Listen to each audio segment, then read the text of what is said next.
প্রধানমন্ত্রী শেখ হাসিনার জন্মদিনে করোনা টিকার বিশেষ ক্যাম্পেইন দেওয়া হবে ৭৫ লাখ মানুষকে, কেন্দ্রে কেন্দ্রে ভিড়, এলো ফাইজারের ২৫ লাখ টিকা।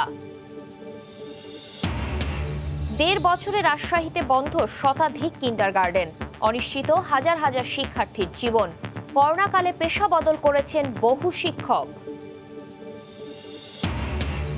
নওগাঁর পাইকারি মোকামে কমতির দিকে চালের দাম, মনপ্রতি কমেছে ১০০ থেকে ১২০ টাকা, ক্রেতাদের স্বস্তি।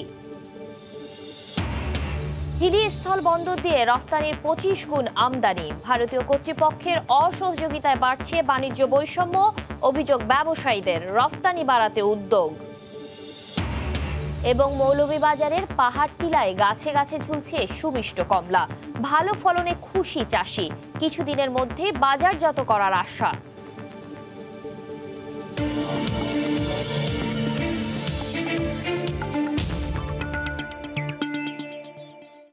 দেখছিলেন শিরোনাম, আমন্ত্রণ জানাচ্ছি দেশ দেশের বাইরে অর্থ বাণিজ্যের নানা খবর নিয়ে আমাদের নিয়মিত আয়োজন এ সময়ের বাণিজ্যে। আপনাদের সঙ্গে আমি আছি শাতিলা শারমিন। সংগ্রাম মুখর বর্ণাঢ্য জীবন তার, ছিল না জীবনের স্বাভাবিক গতিধারা। হাতের মুঠোয় জীবন বাজি রেখে পথ চলাই যার একমাত্র নিয়তি। সব হারিয়েও দেশকে তিনি পৌঁছে দিতে চান গৌরবোজ্জ্বল সাফল্যের অধ্যায়ে। অনমনীয় সেই সংগ্রামী ব্যক্তিত্ব দেশের প্রধানমন্ত্রী শেখ হাসিনা আজ পা রাখলেন ৭৫ বছরে। প্রতিকূল পরিস্থিতি আর রক্তরঞ্জিত পথ পাড়ি দিয়েই তিনি দেশকে প্রতিষ্ঠিত করেছেন সম্মানের কাতারে। তার টানা এক যুগের নেতৃত্বে এক বিস্ময়কর উত্থান পর্বে বাংলাদেশ। বিস্তারিত জানাচ্ছেন দেবাশিস রায়। ১৯৪৭-এ দেশভাগের উত্তাল সময়ে ২৮ সেপ্টেম্বর টুঙ্গিপাড়ায় বঙ্গবন্ধু ও বঙ্গমাতার কোলে জন্ম নেন শেখ হাসিনা, সবার আদরের হাসু।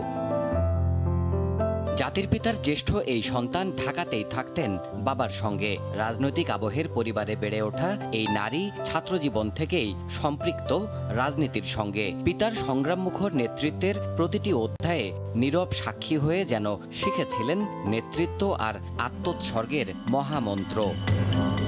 ১৯৭৫-এ আকস্মিক ঝড়ে ছিন্ন ভিন্ন হয়ে যায় তার পরিবার। বৈরী পৃথিবীতে ৬ বছর নির্বাসিত থেকে ১৯৮১ সালে দেশে ফেরেন তিনি। বিপন্ন সেই সময়ে পিতার ঐশ্বর্যময় রাজনীতির সিঁড়িতে পা রেখে শুরু নতুন অধ্যায়ের। তিনি ফিরেছিলেন ইতিহাসের চ্যালেঞ্জ নিতে, ক্ষমতার মোহ পেছনে ফেলে চরম প্রতিকূল পরিস্থিতিতেও মাত্র ৩৪ বছর বয়স থেকেই টানা ৪ দশক ধরে দায়িত্ব বয়ে চলেছেন আওয়ামী লীগ প্রধান হিসেবে। আওয়ামী লীগ রাজনৈতিক দল হিসেবে তারা তার নেতৃত্ব বেছে নেবে বা জনগণ তার নেতা বেছে নেবে। প্রধানমন্ত্রী রূপে ঘটনাক্রমে বেঁচে যাওয়া এক মহাকাব্যের ট্র্যাজেডির নায়িকা হতে হয়েছে বঙ্গবন্ধু কন্যাকে। মৃত্যুর মুখোমুখি হয়ে কাঁটা বিছানো রক্তরঞ্জিত পথ বেয়েই তাকে চলতে হয় দিনের পর দিন। এখন পর্যন্ত ২০ বার প্রাণনাশের ষড়যন্ত্র পরাভূত করে দেশের জন্য অবিরাম কাজ করে চলেছেন এই আপসহীন নেত্রী। আমি সব হারিয়েছি, মা, বাবা, ভাই, বোন, কিন্তু জাতির পিতা যে আদর্শ শিক্ষা দিয়ে গেছেন তা সেই আদর্শ বুকে ধারণ করেই আমি এগিয়ে যেতে চেষ্টা করছি। ৪ দশক ধরে রাজনৈতিক প্রজ্ঞা আর আপসহীন নেতৃত্বের মাধ্যমে দেশের গণতান্ত্রিক রাজনীতির মূল স্রোতধারার প্রধান নেতা হিসেবেও প্রতিষ্ঠিত হয়েছেন তিনি। বিশ্বের সবচেয়ে দীর্ঘ সময় ক্ষমতায় থাকা নারী রাজনীতিকের পালকও এখন তার মুকুটে। এক যুগের সাহসিকতায় উন্নয়নের বিস্ময় এখন পুরো বাংলাদেশ। বৈশ্বিক সমস্যা থেকে শোষিত নিপীড়িত মানুষের অধিকার আদায়ের সংগ্রামেও অগ্রণী শেখ হাসিনা এখন বিশ্ব নেতাদের কাতারে। অসীম ধৈর্য দিয়ে নিষ্ঠুর বেদনা, পাথর চাপার কষ্ট বয়ে চলেই মানুষের সমৃদ্ধ জীবন গড়ার প্রত্যাশায় নিজেকে উৎসর্গ করা শেখ হাসিনা বহু বাধার প্রাচীর টপকে আজ ৭৫ বছরে পা রাখলেন। দেশের অগ্রযাত্রার সম্মুখে থেকে তিনি আমৃত্যু নেতৃত্ব দেবেন বলেই আশা দেশবাসীর। দেবাশিস রায়, সময় সংবাদ, ঢাকা। প্রধানমন্ত্রী শেখ হাসিনার জন্মদিন উপলক্ষে আজ বিশেষ ক্যাম্পেইনে টিকা পাবেন ৭৫ লাখ মানুষ। এই মুহূর্তে ময়মনসিংহ মেডিকেল কলেজে আছেন রিপোর্টার সাদিকুর রহমান, সরাসরি চলে যাচ্ছে তার কাছে। সাদিক।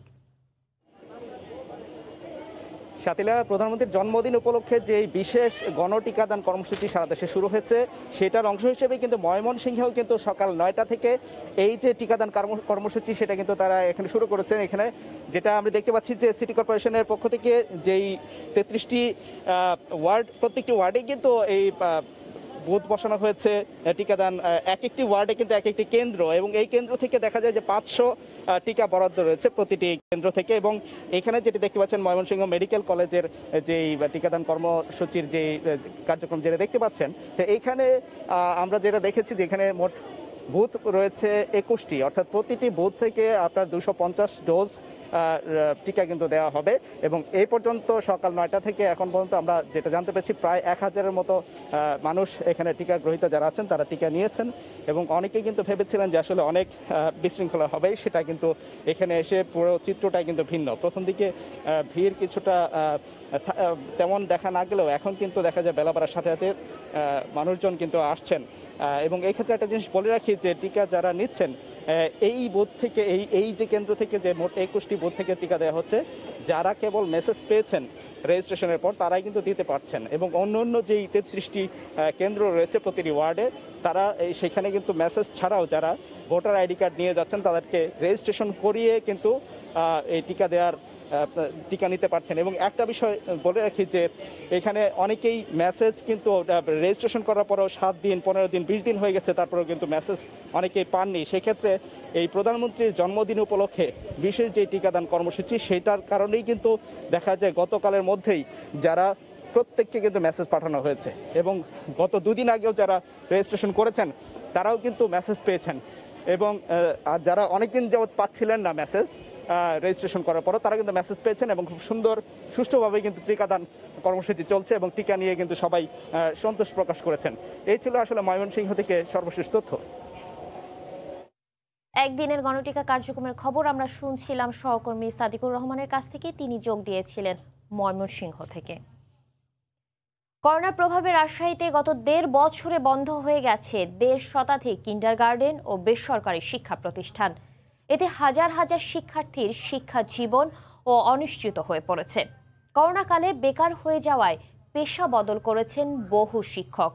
শিক্ষাবিদদের মতে সরকারি সহায়তা পেলে বন্ধ শিক্ষা প্রতিষ্ঠানগুলো পুনরায় চালু করা সম্ভব। বিস্তারিত সাইফুর রহমান রকির প্রতিবেদনে। 1.5 বছর বন্ধ থাকার পর গত 12 সেপ্টেম্বর থেকে স্বাস্থ্যবিধি মেনে শিক্ষা প্রতিষ্ঠানগুলোতে পাঠদান শুরু হয়েছে। কিন্তু করোনার কারণে রাজশাহীতে গেল 1.5 বছরে অস্তিত্ব সংকটে পড়ে 450 বেসরকারি শিক্ষা প্রতিষ্ঠানের 1.5 শতাধিক এরই মধ্যে বন্ধ হয়ে গেছে। পাঠদান শুরু হলেও এসব শিক্ষা প্রতিষ্ঠান আর্থিক সংকটের কারণে চালু করতে পারেননি সংশ্লিষ্টরা। ফলে বেসরকারি স্কুল বা কিন্ডারগার্টেনের 25 থেকে 30 হাজার শিক্ষার্থীর শিক্ষাজীবন অনিশ্চয়তার মধ্যে পড়েছে। মহানগরীতে স্কুল ছিল প্রায় 250-এর মতো, বন্ধ হয়ে এখন টিকে আছে 160টা। জেলাতে ছিল স্কুল সংখ্যা 200 মতো, এখন আছে 130টা। ভাড়া বহন করা এটা প্রতিষ্ঠান কর্তৃপক্ষের জন্য একটা সমস্যা ছিল, এবং একই সঙ্গে বেতন অনাদায়ী থাকার কারণে শিক্ষকদের বেতন পরিশোধের ক্ষেত্রে ঘাটতি ছিল। কিন্ডারগার্টেন অ্যাসোসিয়েশনের দেয়া তথ্য মতে করোনাকালে বেতন না পেয়ে চাকরি ছেড়েছেন প্রায় 4000 শিক্ষক। তাদের অনেকেই অভাব অনটনের কারণে পেশা বদল করতে বাধ্য হয়েছেন। কেউ কোম্পানি গেছে, কেউ আপনার বিভিন্ন পেশা আছে। আমরাও হয়তো আর খুব বেশি দিন অপেক্ষা করতে পারবো না। নিজস্ব অর্থায়নে চলার ক্ষেত্রে যখন তাদের কোনো ইনকাম সোর্স থাকে না, তখন সেই প্রতিষ্ঠানগুলোকে চালিয়ে নেওয়া সম্ভব থাকে না। তবে সুনির্দিষ্ট নীতিমালার আলোকে বন্ধ শিক্ষা প্রতিষ্ঠানগুলো চালু করতে সরকারি সহায়তা প্রয়োজন বলে মনে করেন এই শিক্ষাবিদ। নীতিমালার আলোকে বাজেট বরাদ্দ বৃদ্ধি করে এই শিক্ষা প্রতিষ্ঠানকে বাঁচিয়ে রাখার জন্য বা সচল করার জন্য আর্থিক প্রণোদনা একটি অপরিহার্য কর্তব্য হিসেবে সরকারের বিবেচিত হওয়া উচিত বলে আমরা মনে করি। জেলায় বর্তমানে চালু রয়েছে 300 কিন্ডারগার্টেন ও বেসরকারি স্কুল, আর শিক্ষার্থীর সংখ্যা প্রায় 45,000। সাইফুর রহমান রকি, সময় সংবাদ, রাজশাহী। বাংলাদেশ বিমান বাহিনীর 50 বছর পূর্তি উপলক্ষে ঢাকা থেকে উড্ডয়ন করা বিমানগুলো এখন চট্টগ্রামের আকাশে। এই মুহূর্তে পতেঙ্গায় আছেন রিপোর্টার কমল দে, সরাসরি চলে যাচ্ছে তার কাছে। কমল। ধন্যবাদ সাতিলা। আজ থেকে 50 বছর ঠিক আগে কিন্তু বাংলাদেশের মুক্তিযুদ্ধকে কিন্তু ত্বরান্বিত করার জন্য গঠিত হয়েছিল বাংলাদেশ বিমান বাহিনী। সে আজ 50 বছর পূর্তি উপলক্ষে কিন্তু ঢাকায় নানা আয়োজন চলছে। তার একটি অংশ হলো বিমান বাহিনীর কিছু বিমান চট্টগ্রামে আসবে। সেটি হচ্ছে কারণ বাংলাদেশ বিমান বাহিনী 1971 সালে গঠন করা হয় এবং বিমান বাহিনী কিন্তু অপারেশন হিসেবে তার ইস্টার্ন রিফাইনারিকে ধ্বংস করে দিয়েছিল। কারণ ইস্টার্ন রিফাইনারি থেকে পাকিস্তান সেনাবাহিনীকে কিন্তু জ্বালানি তেল এবং বিভিন্ন তেল সরবরাহ করা হতো। সেই তেল সরবরাহকে বন্ধ করে দেওয়ার জন্য কিন্তু বাংলাদেশ বিমান বাহিনী প্রথম যে অভিযানটি চালায় সেটি ছিল ইস্টার্ন রিফাইনারিতে। সেই ইস্টার্ন রিফাইনারিতে সেই স্মৃতিকে স্মরণ করার জন্য ঠিক 50 বছর পরেই 50 বছর পূর্তি উপলক্ষে আজকে কিন্তু ঢাকা থেকে 5টি যে এয়ারক্রাফট রওনা দিয়েছে বিমান বাহিনীর হেলিকপ্টারগুলো, তারা কিন্তু চট্টগ্রামে এসে বিমান বাহিনীর সেরা কিন্তু সেগুলো দেখাবে। অর্থাৎ যে বিমান বাহিনীর যে অগ্রযাত্রা 50 বছর পূর্তি ঢাকাতে কিন্তু সেই আয়োজনটি চলছে। অর্থাৎ আমরা জানতে পেরেছি কিছুক্ষণ আগে ঢাকা থেকে যে 5টি বিমান কিন্তু একসাথে রওনা দিয়েছে। তারা ইতিমধ্যে ফেনী অতিক্রম করে চট্টগ্রামের আকাশে ঢুকতে যাচ্ছে। বিশেষ করে বাংলাদেশ বিমান আমরা একটু যদি ইতিহাসের দিকে যাই, সেই ইতিহাসটি হল 1971 সালের কিন্তু 28 সেপ্টেম্বরে বঙ্গবন্ধু শেখ মুজিবুর রহমানের নির্দেশনা অনুযায়ী কিন্তু বিমান বাহিনী গঠিত হয় এবং সেই বিমান বাহিনী কিন্তু একের পর এক বিমান হামলা চালিয়ে কিন্তু পাকিস্তান বাহিনীকে পর্যদস্ত করে তুলেছিল। তারই একটি অংশ ছিল যে ইস্টার্ন রিফাইনারিকে ধ্বংস করে দেওয়া। কারণ ইস্টার্ন রিফাইনারি থেকে কিন্তু পাকিস্তান বাহিনীর জন্য তেল সরবরাহ করা হতো। সেই স্মৃতিকে স্মরণ করার জন্য আজকে 50 বছর পূর্তিতে বাংলাদেশ বিমান বাহিনী তারা কিন্তু আজকে ইস্টার্ন রিফাইনারিকে সামনে রেখে তাদের বিমানগুলিকে ঢাকা থেকে পাঠাচ্ছে এবং সেই ঢাকা থেকে ইতিমধ্যে কিন্তু ঢাকায় আয়োজন চলছে ঢাকা বিমানবন্দরে। সেই আয়োজন থেকে তারা বিমানগুলিকে কিন্তু চট্টগ্রামের উদ্দেশ্যে যাত্রা করেছে কিছুক্ষণ আগে।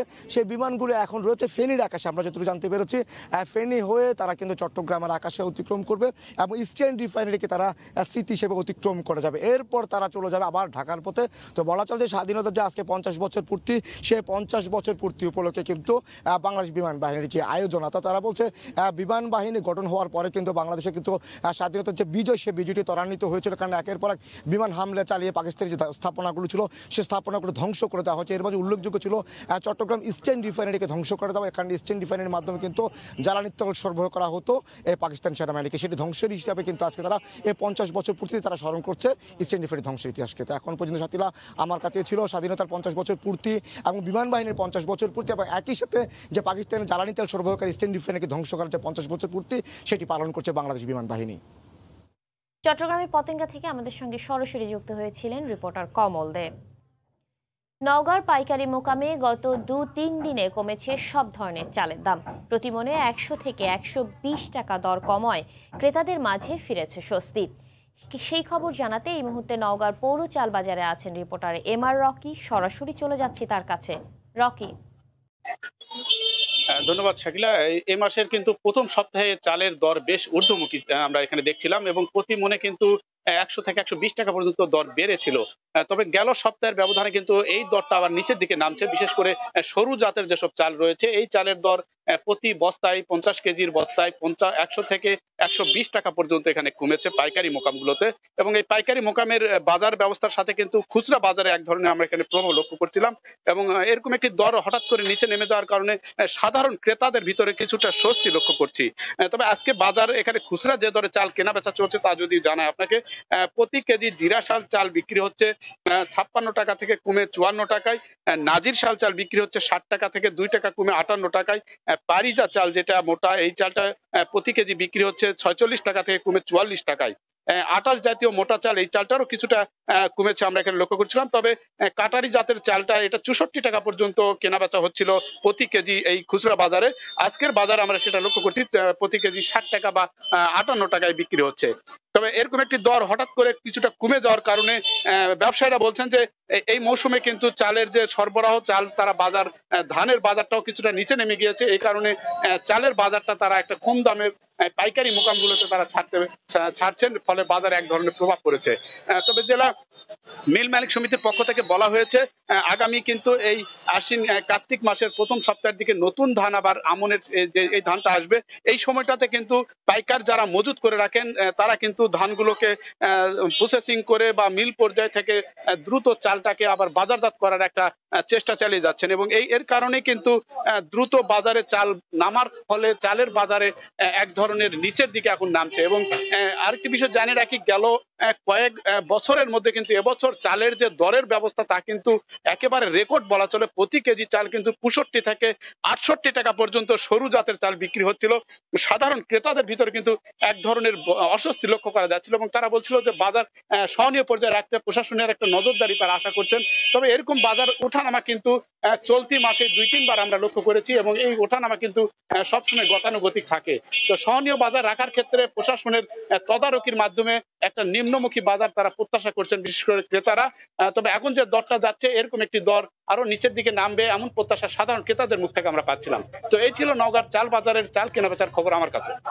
আমাদের সঙ্গে নওগাঁ থেকে যোগ দিয়েছিলেন সহকর্মী এমআর রকি। দিনাজপুরের হিলি স্থলবন্দর দিয়ে আমদানি বাড়লেও রফতানি বাড়েনি। গত 5 বছরে এই বন্দর দিয়ে 11,500 কোটি টাকার পণ্য আমদানি হলেও রফতানি হয়েছে পৌনে 500 কোটি টাকার পণ্য।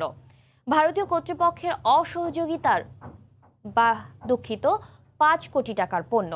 বাণিজ্য বৈষম্য বাড়ছে বলেও অভিযোগ করছে ব্যবসায়ীরা। তবে মাছ সহ বিভিন্ন পণ্য রপ্তানির মাধ্যমে এই বৈষম্য কমিয়ে আনার উদ্যোগ নেওয়ার কথা জানান বাণিজ্য মন্ত্রী।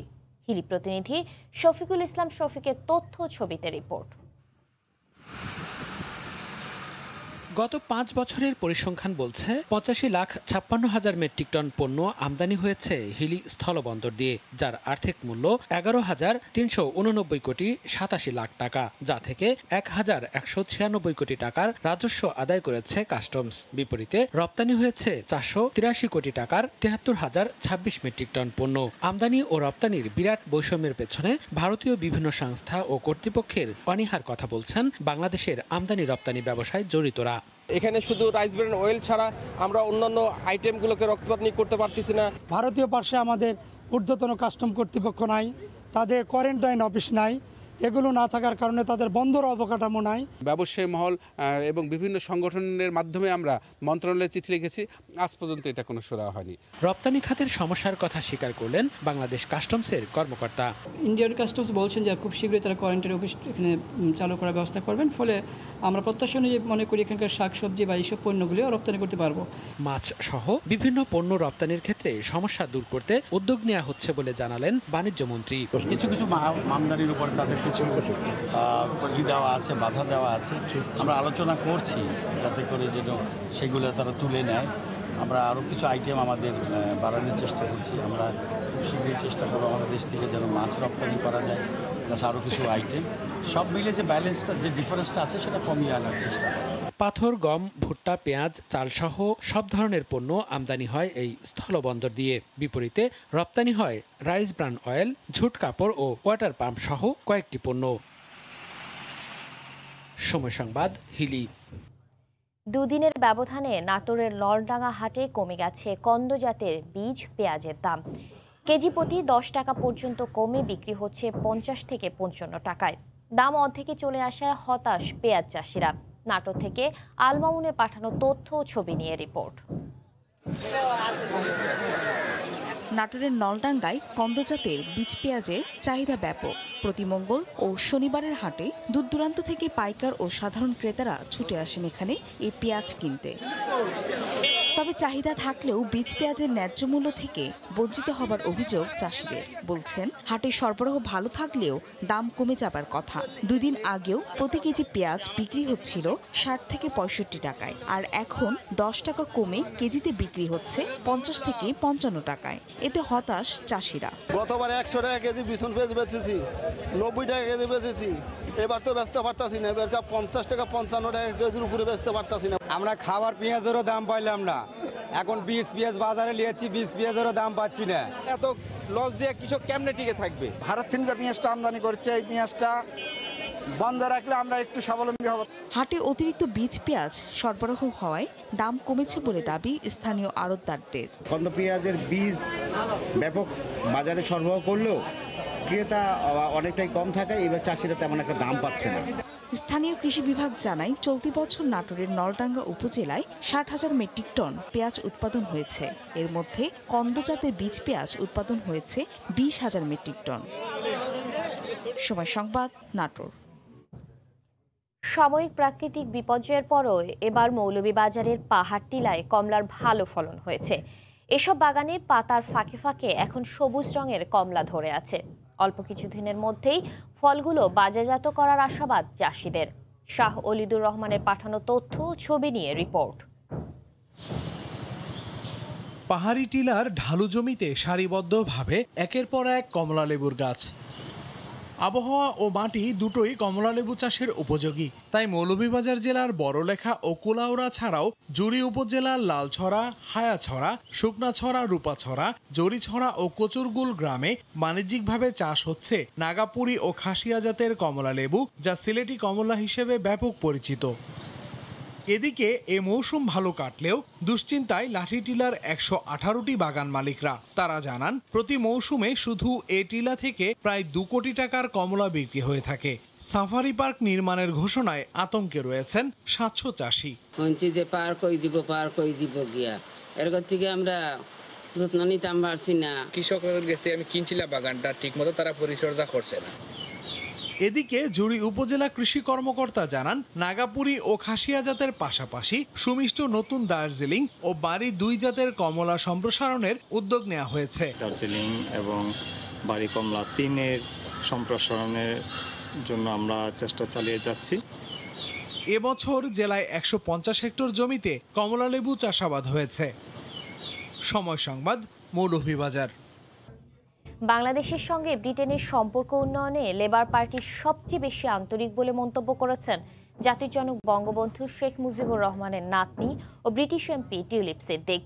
লেবার ফ্রেন্ডস অব বাংলাদেশের বার্ষিক কনফারেন্সে লেবার পার্টির শীর্ষ নেতারা বলেন, ব্রিটেনের যে কোনো চ্যালেঞ্জ মোকাবেলায় বাংলাদেশি কমিউনিটির সহযোগিতা প্রয়োজন। বিস্তারিত শোয়েব কবিরের রিপোর্টে। লেবার ফ্রেন্ডস অব বাংলাদেশের অনুষ্ঠানটি অনেকটাই লেবার পার্টির প্রভাবশালী নেতাদের মিলন মেলায় পরিণত হয়। এতে অংশ নেন ছায়া মন্ত্রিসভার সদস্য সহ অর্ধশতাধিক এমপি ও লেবার দলীয় শীর্ষ নেতারা। ব্রিটিশ রাজনীতিবিদরা বাংলাদেশি কমিউনিটির সাফল্য এবং ধারাবাহিক অগ্রযাত্রার প্রশংসা করে বলেন, আগামীতে যে কোনো চ্যালেঞ্জ মোকাবিলায় বাংলাদেশি কমিউনিটির সহযোগিতা দরকার। We are great friends of Bangladesh and always have been great friends of Bangladesh from the days of independence. And I hope in the coming years again, with my Bondu, we can go to Bangladesh again. অনুষ্ঠানে যোগ দেন বাংলাদেশি বংশোদ্ভূত 3 British MP. জাতির জনক বঙ্গবন্ধুর নাতনি tulip Siddique মনে করেন, বাংলাদেশের সঙ্গে ব্রিটেনের সম্পর্ক উন্নয়নে সবচেয়ে বেশি আন্তরিক ভূমিকা রাখে labour party. At the Labour Party, we want Britain to be open, we want London to be open, and we want to make sure that we welcome people who are struggling in their own countries, and we want to provide a safe haven. আমি সবাইকে বলেন যারা বাঙালি, join the Labour Party, and there's 4 of us now, British Bangladeshi MPs. We need more. So Bangladesh এবং labour party যে British Bangladeshi যে বংশোদ্ভূত যে পলিটিশিয়ানরা আছেন, তারা বাংলাদেশের সাথে যুক্তরাজ্যের সম্পর্ক উন্নয়নে একটি অসামান্য অবদান রাখছেন। ওনারা প্রতি বছর বাংলাদেশে ভিজিট করতে যান এবং অনেক বছর, গত 50 বছর ধরে এটা চলছে। ব্রিটেনের রাজনীতিতে বিশেষ করে লেবার দলে বাংলাদেশি এমপিরা তাদের অবস্থান দিন দিন আরো সুদৃঢ় করছেন বলে মনে করেন লেবার পার্টির শীর্ষ নেতারা। শোয়েব কবির, সময় সংবাদ, লন্ডন। একটু ভালো জীবন জীবিকার আশায় কোটি মানুষ পাড়ি দিয়েছেন দেশ ছেড়ে সুদূর প্রবাসে।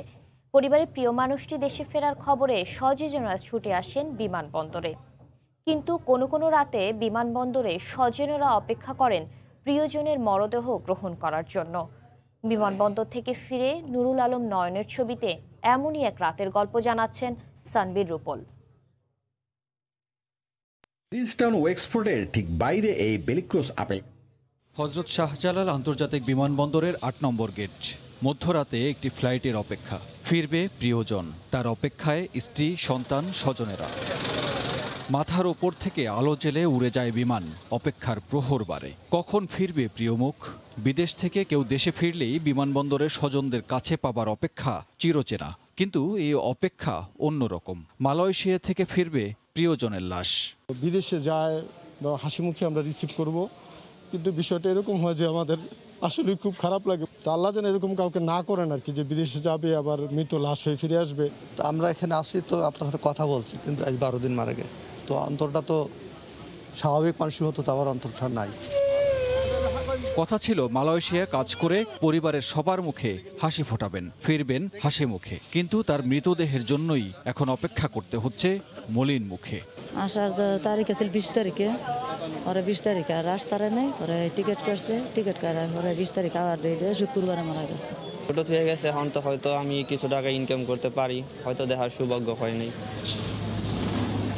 একই ফ্লাইটে দেশে পৌঁছায় 7 প্রবাসীর মরদেহ। কফিনবন্দি প্রিয়জনকে নিয়ে আপন ঠিকানায় ফেরেন স্বজনেরা। মধ্য আকাশে তখনও আশ্বিনের বিষণ্ণ চাঁদ মলিন আলো ছড়াচ্ছে।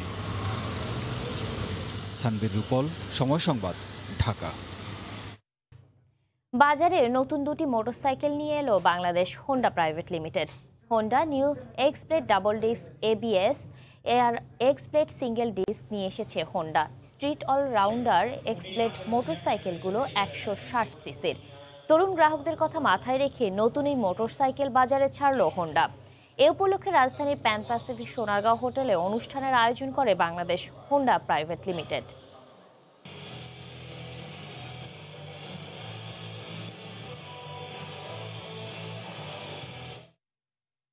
আয়ারল্যান্ডের বেলিক্রস আপেল ফার্ম, যেখানে নিজস্ব বাগান থেকেই তৈরি করা হয় আপেলের জুস। পুরো আয়ারল্যান্ডেই রয়েছে এই আপেল জুসের সুনাম। আয়ারল্যান্ডের বেলিক্রস আপেল বাগান ঘুরে বিস্তারিত জানাচ্ছেন সৈয়দ জুয়েল। ব্রিজটাউন ওয়েক্সফোর্ডের ঠিক বাইরে এই বেলিক্রস আপেল খামার।